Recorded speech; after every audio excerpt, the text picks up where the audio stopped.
Bonjour à tous, ici YouFaze et bienvenue sur ce match commenté en français cette fois-ci, qui m'a opposé à Bloody Sunday qui, sans vouloir faire d'éloges utopiques, est tout simplement pour moi le meilleur joueur au monde actuellement. Pourquoi? Parce qu'il vous suffit de regarder le ladder de Pokémon Showdown actuel pour voir dans le top 10 du classement OU, Biblood Mayeter, Bronzeflake, Bloody Sunday, Bibrand Mayflaker et BC Wishkiller, qui sont en réalité une seule et même personne bien connue par la communauté Pokémon appelée Bloody Sunday. Vous imaginez, le top 10 mondial de Pokémon Showdown est composé de 5 comptes qui appartiennent à une seule et unique personne, c'est tout simplement incroyable. En plus, vous prenez le top 10, vous prenez tous les GXE supérieurs à 90%, il n'y a que lui. Ce joueur, franchement, c'est donc un sacré client que j'avais déjà affronté 2 fois et qui m'a tout simplement pulvérisé. J'avais également vu un match de lui contre Deville qui n'est également pas parvenu à le battre. C'est un joueur vraiment monstrueux, donc avec un GXE de plus de 90%, et regardez-moi ces stats de malade. 837 victoires pour seulement 364 défaites, soit 70% de victoires quasiment. Je sais pas si vous imaginez, c'est juste colossal. Donc voilà, j'avais quand même un sacré client aujourd'hui. Maintenant, je vais juste vous dresser un portrait de mon compte de ladder Wall Street Junior qui est beaucoup moins glorieux. Je suis actuellement donc 33ème du ladder avec 1896 points. C'est mon meilleur classement d'ailleurs depuis ma victoire à la Pokémon Party 8 en 2014 où j'avais atteint le top 10 mais j'ai jamais réussi à faire mieux. Et là, j'avais tout simplement un monstre en face de moi. Et si je perdais, bah tout simplement je pouvais pas accéder au top 50, donc j'étais tout simplement obligé de gagner ce match pour en faire partie. Je suis donc tombé sur l'un de ces dizaines de comptes, parce qu'il a également les comptes Bloody's Fake, Haters Maker, BC Wishkiller 2, Haters Gonna Hate, enfin il en a encore plein, c'est vraiment un ouf quoi. Et c'est un gars donc qui doit vraiment, à ce niveau-là, passer sa vie à jouer à Pokémon, et il joue surtout, un truc de ouf, la même team depuis 3 ans.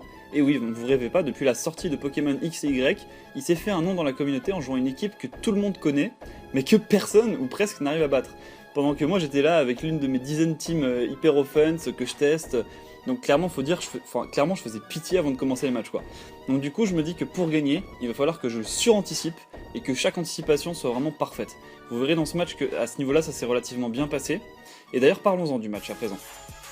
Donc j'ai construit une team Hyper Offense autour de Mega Pinsir, d'ailleurs j'ai 4 ou 5 Hyper Offense autour de lui, mais j'ai plus l'habitude de jouer Azelf dans ce registre-là, mais là pour le Stall Break justement, comme je commençais à toucher le haut ladder, j'ai préféré jouer Terrakion parce que le provoque est quand même très utile parfois, mais du coup c'est pas vraiment un suicide lead parce qu'il m'est quand même utile dans le game en général, alors qu'on a tendance plutôt à le jouer en suicide lead, à ce niveau-là dans une HO, mais le problème est que sa team à lui est un mélange de Hardstyle et de Balanced, ce qui rend la team donc, de Bloody Sunday totalement imprenable à une menace en particulier.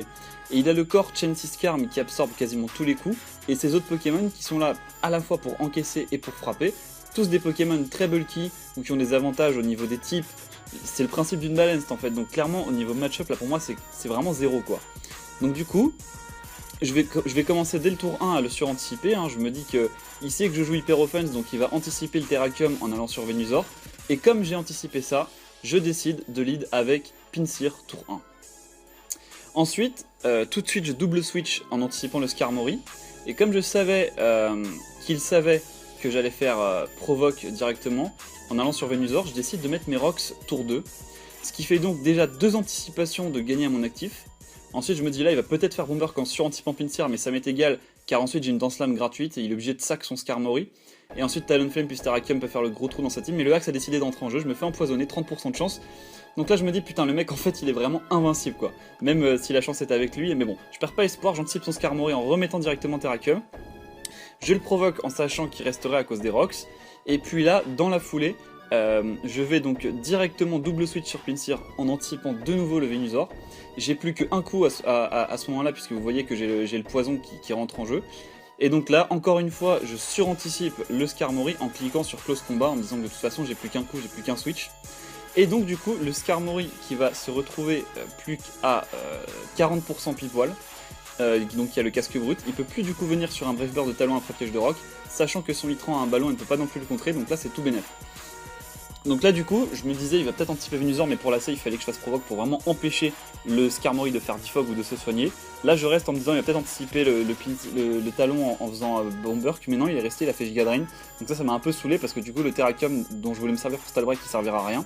Et là il a refait Giga Drain, donc vraiment bien joué de sa part, il a vraiment over anticipé, enfin sur anticipé, c'est le 3ème niveau d'anticipation.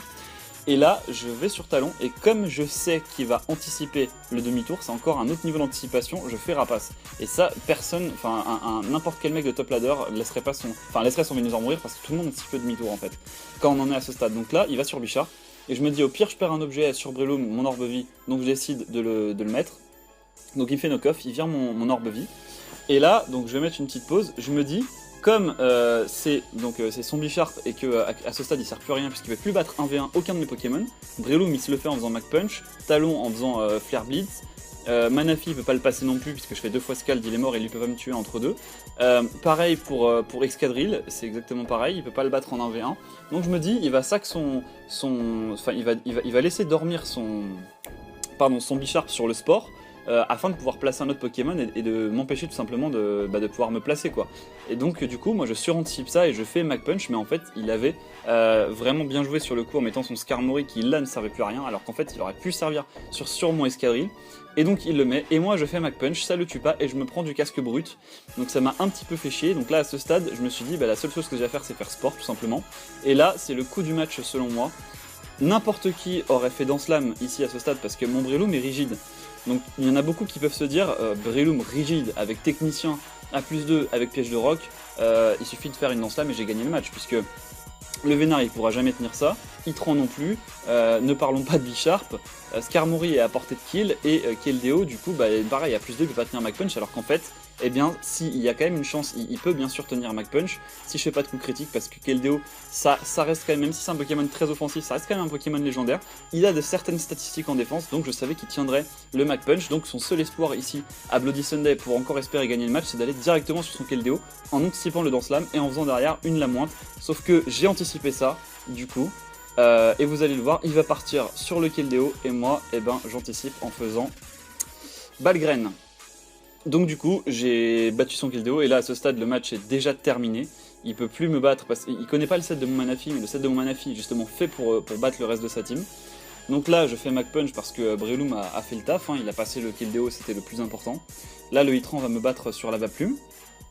Et ensuite, c'est le moment pour moi de placer mon Manaphy, donc dans cette Hyper Offense, il est souvent joué Tail Glow plus 3 attaques.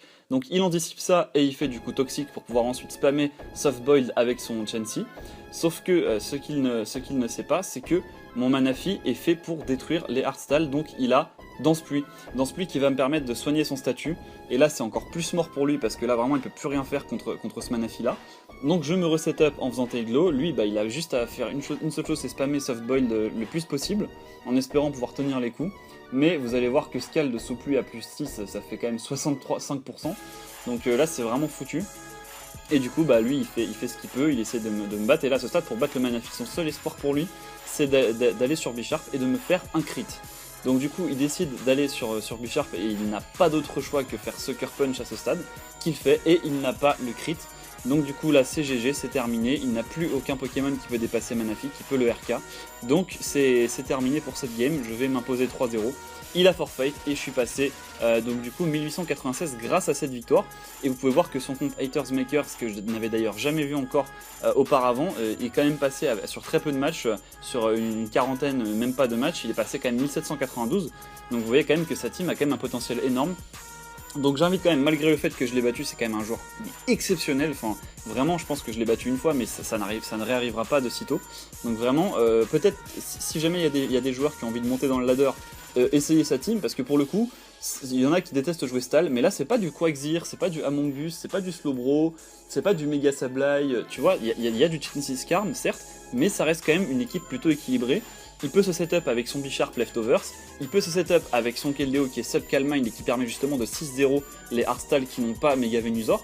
Donc ça reste quand même une équipe relativement intéressante. Et moi bien sûr, de toute façon je n'ai du plaisir à jouer à Pokémon que lorsque je joue hyper offensif. Donc forcément si vous me verrez à la prochaine Pokémon partie, je pense pas que je jouerai cette équipe parce que j'ai quand même des choix restreints au niveau déjà de Terrakium, plus le Excadrill Scarf qui m'est vraiment inutile dans les combats de ce genre là. Vous avez vu là je l'ai même pas sorti et dans tous mes matchs au ladder je l'ai pas sorti non plus.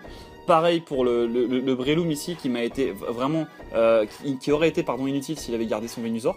Par contre le Mega Pinsir j'aime beaucoup, le Talon Bandeur j'aime bien aussi, et le Manaphy bien sûr est là, enfin ce Pokémon est magique.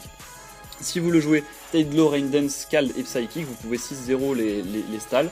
Voilà, moi si je l'avais placé dès le début, Si je l'avais placé dès le début, j'aurais pas pu pardon 6-0 Satin puisqu'il avait son Skarmory qui avait Whirlwind pardon, excusez-moi pour mon accent anglais de merde. Il avait quand même un Bisharp qui pouvait taper fort avec Knock-Off plus Sucker Punch. Donc vous voyez, c'était quand même un petit peu chaud pour moi de le placer dès le départ, mais il fallait que j'ai une bonne config pour le faire, ça a marché. J'ai anticipé, j'ai gagné, donc je suis content.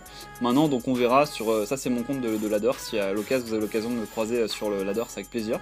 On pourra discuter un petit peu, en tout cas j'aime beaucoup ce style de jeu, le style Hyper Offense, et voilà.